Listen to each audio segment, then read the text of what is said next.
ہندوستان میں انسانیت اور بھائی چارے کی ایک انوکھی مثال سامنے آئی ہے، جہاں ایک ہندو باشندے نے مسلمانوں کو قبرستان کے لیے اپنی زمین عطیہ کر دی۔ مقامی ذرائع کے مطابق انسانیت اور بھائی چارے کی یہ حسین مثال ریاست بہار سے سامنے آئی ہے، جس میں ایک ہندو شخص نے اپنے آن جہانی بیٹے کی یاد میں مسلمانوں کو قبرستان بنانے کے لیے اپنی زمین عطیہ کر دی۔ سڑک حادثے میں اپنے اکلوتے جوان بیٹے کو گنوانے کے بعد جناردن سنگھ نابی ایک ہندو باشندے نے 25 سالہ شیوم کمار کی یاد میں لاکھوں روپے مالیت کی ایک بیگھہ زمین مسلمانوں کو عطیہ کر دی تاکہ وہاں قبرستان بنایا جا سکے۔ جناردن سنگھ کا کہنا ہے کہ آخری رسومات کے لیے مسلمانوں کو کافی پریشانی ہوتی تھی، جس پر انہیں بڑی تکلیف ہوتی، اور اسی کے لیے انہوں نے اپنی زمین مسلمانوں کے حوالے کرنے کا فیصلہ کیا۔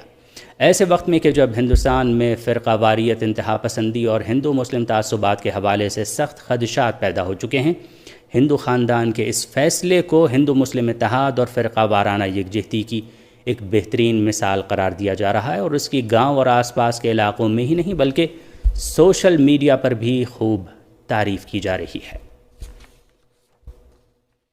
شہدائے غزہ کی تعداد بڑھ کر 70,654 ہو گئی، جبکہ دوسری طرف گزشتہ چند روز سے جاری شدید بارشوں اور 2 برس کی جنگ میں اپنے گھر تباہ ہو جانے کے بعد خیمہ بستی میں رہنے والے فلسطینی پناہ گزینوں کو المناک صورتحال کا سامنا ہے۔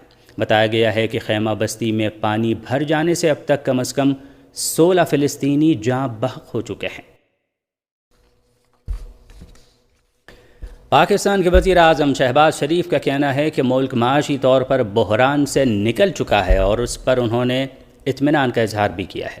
شہباز شریف نے نیشنل ریگولیٹری ریفارمز کی افتتاحی تقریب سے خطاب کرتے ہوئے کہا کہ اصلاحات کا مطالبہ عوام اور کاروباری طبقے کی گزشتہ کئی دہائیوں سے خواہش تھی، اور سرمایہ کار، صنعت کار، تاجر برادری پیچیدہ قوانین، غیر ضروری ضوابط اور طویل طریقہ کار سے پریشان تھے۔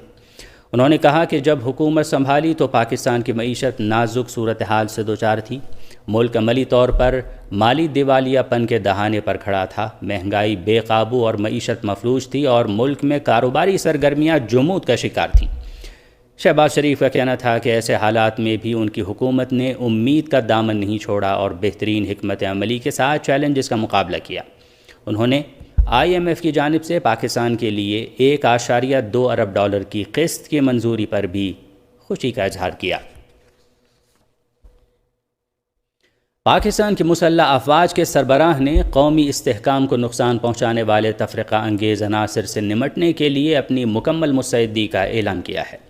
پاکستانی میڈیا نے فوج کے شعبہ تعلقات عامہ کے حوالے سے بتایا ہے کہ chief of defence forces field marshal Syed Asim Munir نے گجرانوالہ اور سیالکوٹ گیریژن کا دورہ کیا، جہاں انہیں فارمیشن کی آپریشنل تیاری اور جنگی صلاحیتوں کو مزید مضبوط بنانے سے متعلق اقدامات پر بریفنگ دی گئی۔ اس موقع پر عاصم منیر کا کہنا تھا کہ ملکی افواج اندرونی اور بیرونی چیلنجز اور انتہا پسند نظریات سے نمٹنے کے لیے مکمل طور پر تیار ہیں۔ دوسری جانب سابق ISI chief lieutenant general retired Faiz Hamid کی 14 برس قید مشقت پر رد عمل ظاہر کرتے ہوئے پاکستان تحریک انصاف نے اسے فوج کا اندرونی معاملہ قرار دیا ہے۔ PTI کے سیکریٹری اطلاعات شیخ وقاص اکرم نے سابق ISI چیف کے معاملے سے اپنی پارٹی کو لا تعلق قرار دیا اور کہا کہ ممکن ہے کہ ہمیں بھی اس میں گھسیٹا جائے، مگر حقیقت یہ ہے کہ ہماری پارٹی سے اس کا کوئی تعلق نہیں ہے۔ یہودیوں کی عید انوار ہنوکا کے نزدیک آنے کے ساتھ ہی مسجد الاقصیٰ پر حملے میں شدت کے امکانات بڑھ گئے ہیں۔ موصولہ رپورٹوں کے مطابق بعض انتہا پسند صہیونی گروہ مسجد الاقصیٰ پر وسیع حملے کی تیاری کر رہے ہیں۔ کہا جا رہا ہے کہ اس مقدس مقام پر ان حملوں کا آغاز آئندہ اتوار سے ہوگا، جسے صہیونی حکومت کے سیاسی اور سیکیورٹی اداروں کی بھی حمایت حاصل ہوگی۔ قدس کے گورنر نے ایک بیان میں کہا ہے کہ آنے والے دنوں میں مسجد الاقصیٰ کو حملوں اور اشتعال انگیز کارروائیوں کی لہر کا سامنا کرنا پڑے گا، خاص طور پر جیسے ہی ہنوکا عید کی تقریبات شروع ہوں گی۔ گورنریٹ نے اس بات پر زور دیا ہے کہ ہنوکا مسجد الاقصیٰ پر منظم حملوں میں شدت لانے کے لیے عملی طور پر ایک بہانہ بن گیا ہے، اور اس عید کو ہر سال اس مسجد پر صہیونی آباد کاروں کے حملوں کے سالانہ سیزن کا اختتام سمجھا جاتا ہے۔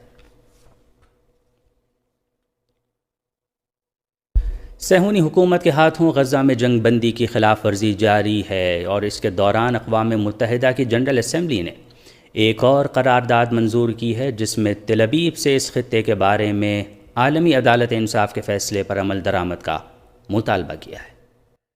اقوام متحدہ نے اپنے امن فوجیوں یونیفل پر صہیونی حکومت کے حملوں پر برہمی ظاہر کرتے ہوئے یہ سلسلہ فوری بند کیے جانے کا مطالبہ کیا ہے۔ اقوام متحدہ کے نائب ترجمان فرحان عزیز حق نے صحافیوں کو بتایا کہ لبنان میں اقوام متحدہ کے امن فوجیوں یونیفل نے اطلاع دی ہے کہ گزشتہ روز صہیونی فوجی دستوں IDF نے جنوبی لبنان کے مشرقی حصے میں ان کو نشانہ بنایا۔ اقوام متحدہ کے نائب ترجمان نے صہیونی ٹولے کے اس اقدام پر برہمی ظاہر کرتے ہوئے مطالبہ کیا کہ امن فوجیوں کے آپریشن میں کسی قسم کی مداخلت یا انہیں ڈرانے دھمکانے کا سلسلہ فوری طور پر بند ہونا چاہیے۔ ترجمان اقوام متحدہ کا مزید کہنا تھا کہ یونیفل کے آپریشنل علاقے میں اسرائیلی فوج کی موجودگی اور سرگرمیاں جاری ہیں اور امن فوجیوں نے مشرقی حصے میں واقع کفر شعبہ اور مارکبہ میں بلو لائن کے جنوب سے کئی فضائی خلاف ورزیوں اور فائرنگ کی اطلاع دی ہے۔ ایران اور پاکستان کے مشترکہ تجارتی وفود نے ایک بار پھر دونوں ممالک کے مابین طے شدہ $10 ارب کے تجارتی لین دین کو عملی جامہ پہنانے پر زور دیا ہے۔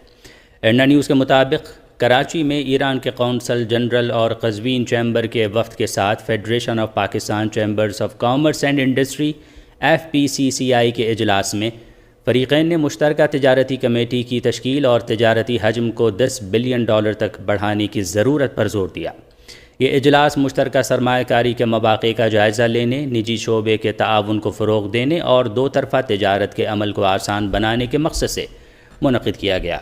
رپورٹ کے مطابق کراچی میں ایران کے قونصل جنرل اکبر عیسیٰ زادہ کی FPCCI کے صدر عاطف اکرام شیخ کے ساتھ ملاقات ہوئی، جس میں دونوں ممالک کے درمیان تجارتی تعاون کو بڑھانے اور اہم شعبوں میں مشترکہ سرمایہ کاری کے مواقع کے ساتھ ساتھ اقتصادی تعلقات کو بڑھانے کی راہ میں حائل چیلنجز پر تبادلہ خیال کیا گیا۔ نشست میں تجارتی حجم کو $10 بلین تک بڑھانے کے لیے مسلسل باہمی کوششوں پر زور دیا گیا۔ اس کے علاوہ نجی شعبے کی ممکنہ صلاحیتوں سے استفادہ، مشترکہ سرمایہ کاری میں اضافہ اور اقتصادی و صنعتی شعبے میں بین الاقوامی تعاون کو مضبوط بنانا، یہ وہ موضوعات ہیں جن پر خصوصیت کے ساتھ گفتگو ہوئی۔ سابق ISI chief lieutenant general retired Faiz Hamid پر اور بھی الزامات ہیں جن پر قانونی کارروائی کی جائے گی۔ اس بات کا اعلان پاکستان کے وزیر دفاع خواجہ آصف نے سیالکوٹ میں صحافیوں سے گفتگو میں کیا۔ انہوں نے کہا کہ فیض حمید بقول ان کے بانی PTI عمران خان کے پروجیکٹ کے انچارج تھے۔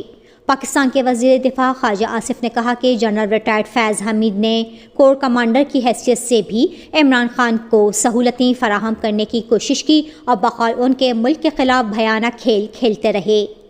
خواجہ آصف نے کہا کہ جن لوگوں نے بقول ان کے اپنے اقتدار کے لیے ملک کو نقصان پہنچایا ہے ان کا احتساب ضرور ہوگا۔ انہوں نے کہا کہ سابق ISI chief general retired Faiz Hamid کی نگرانی میں PTI کے بانی عمران خان کو اقتدار میں لایا گیا، مخالفین کو جیل میں ڈالا گیا اور بقول ان کے ملک کے خلاف کی جانے والی سبھی سازشوں میں فیض حمید شریک تھے۔ پاکستان کے وزیر دفاع خواجہ آصف نے کہا کہ 9 مئی کے بلوے اور تباہی بھی جنرل ریٹائرڈ فیض حمید اور بانی PTI عمران خان کی مشترکہ سازش کا نتیجہ تھی۔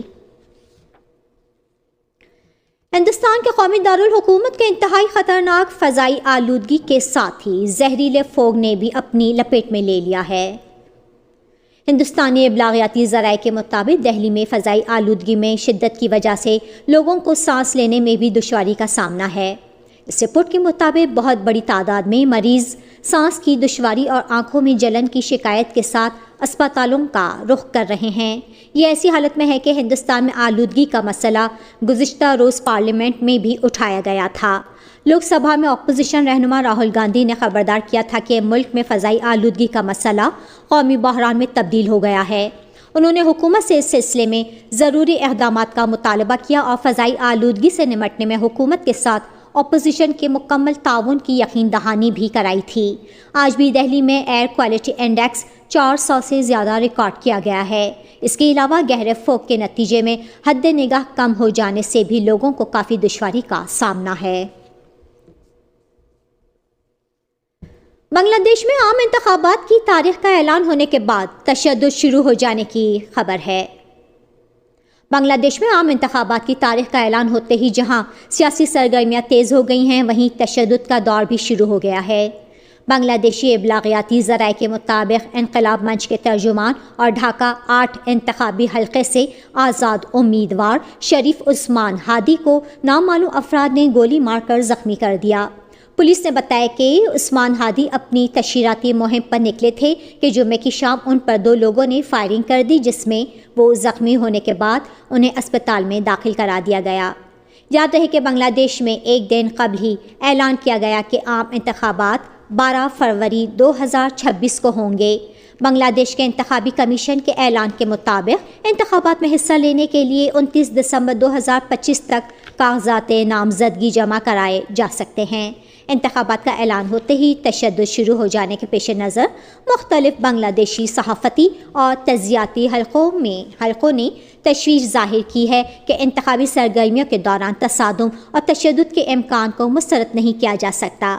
یاد رہے کہ بنگلہ دیش میں گزشتہ برس طلبہ تحریک کے نتیجے میں اس وقت کی وزیر اعظم شیخ حسینہ کی حکومت کا تختہ پلٹ گیا تھا، جس کے بعد بنگلہ دیش کے نوبل انعام یافتہ اقتصاد دان اور گرامین بینک کے بانی محمد یونس نے عبوری حکومت کی باغ ڈور سنبھالی تھی۔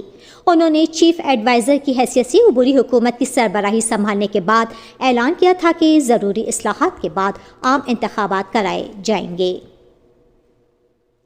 فلسطین کی مزاحمتی تنظیم حماس نے غزہ میں جاری تباہی اور انسانی المیہ کو بین الاقوامی نظام کی ناکامی کا ثبوت قرار دیا۔ اسلامی مزاحمتی تحریک حماس نے اپنے جاری کردہ بیان میں کہا کہ غزہ پٹی میں شدید بارشوں، مکانات کے گرنے اور شہریوں کے جاں بحق ہونے کے نتیجے میں جو کچھ آج ہو رہا ہے وہ اس پٹی میں فلسطینیوں کی نسل کشی کو روکنے، مؤثر امداد کی فراہمی اور غزہ کا محاصرہ توڑنے میں بین الاقوامی نظام اور عالمی برادری کی ناکامی کا واضح ثبوت ہے۔ حماس کے ترجمان حازم قاسم نے زور دیا کہ حالیہ مہلک جنگ میں بمباری سے تباہ ہونے والے مکانات کا یک کے بعد دیگر گرنا اور ان واقعات کے نتیجے میں متعدد باشندوں کی شہادت صہیونی جارحیت سے اس خطے میں پیدا ہونے والے انسانی المیہ کی المناک صورتحال کو بخوبی واضح کرتی ہے۔ حماس کے ترجمان کا مزید کہنا تھا کہ خیموں کے ڈوبنے، شدید سردی اور گھروں کے گرنے سے شہریوں کی شہادت اس بات کا ثبوت ہے کہ غزہ میں نسل کشی کے مقصد سے جنگ بدستور جاری ہے، بس اس کے اوزار تبدیل ہو گئے ہیں۔ غیر ملکی میڈیکل اور ڈینٹل گریجویٹس کی نیشنل رجسٹریشن کا امتحان آج ملک کے بڑے علاقائی مراکز میں قومی سطح پر ہو رہا ہے۔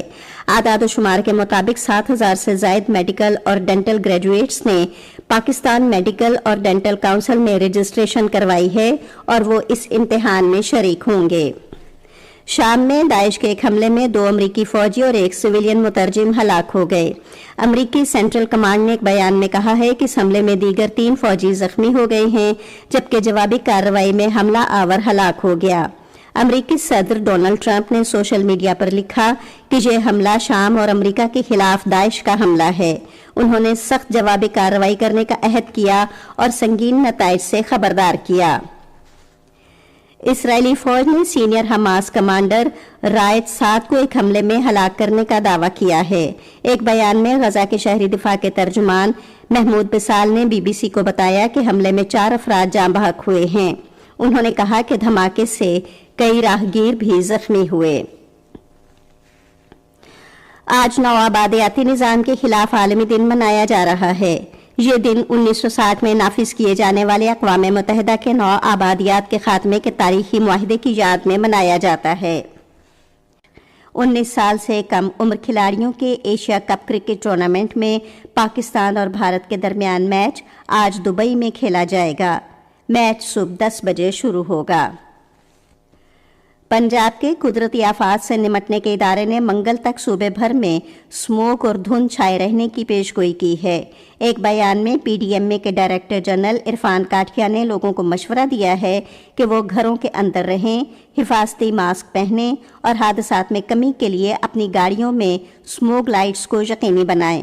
نیشنل ہائی ویز اور موٹر وے پولیس کے ترجمان سید عمران احمد نے گاڑیوں کے ڈرائیوروں پر زور دیا ہے کہ وہ اسموگ لائٹس استعمال کریں، محفوظ فاصلہ برقرار رکھیں اور صبح 10 بجے سے لے کر شام 6 بجے کے درمیان دن کی روشنی میں سفر کریں اور تیز رفتاری سے گریز کریں۔ محکمہ موسمیات کی پیشگوئی کے مطابق آئندہ 12 گھنٹوں کے دوران ملک کے بیشتر حصوں میں موسم جزوی طور پر ابرآلود اور سرد، جبکہ پہاڑی علاقوں میں شدید سرد رہنے کی توقع ہے۔ تاہم گلگت بلتستان، بالائی خیبر پختونخوا اور کشمیر میں کہیں کہیں بارش اور پہاڑوں پر ہلکی برف باری کا امکان ہے۔ بالائی سندھ اور خیبر پختونخوا کے میدانی علاقوں میں صبح اور رات کے اوقات میں اسموگ اور کہیں کہیں گہری دھند چھا سکتی ہے۔ آج صبح ریکارڈ کیا گیا بعض شہروں کا درجہ حرارت: Islamabad 8 degree centigrade, Lahore 13، Karachi 16، Peshawar 9، Quetta 5، Gilgit اور مری 3 اور Muzaffarabad 7 degree centigrade. Srinagar, Leh, Pulwama, Anantnag اور بارہ میں ہلکی بارش اور برف باری کا امکان ہے، جبکہ جموں میں موسم خشک رہے گا۔ آج صبح ریکارڈ کیا گیا درجہ حرارت: سری نگر، پلوامہ اور Anantnag 3 degree centigrade, Jammu 12، Leh -7، Shopian 1 اور بارہ میں -1 ڈگری سینٹی گریڈ۔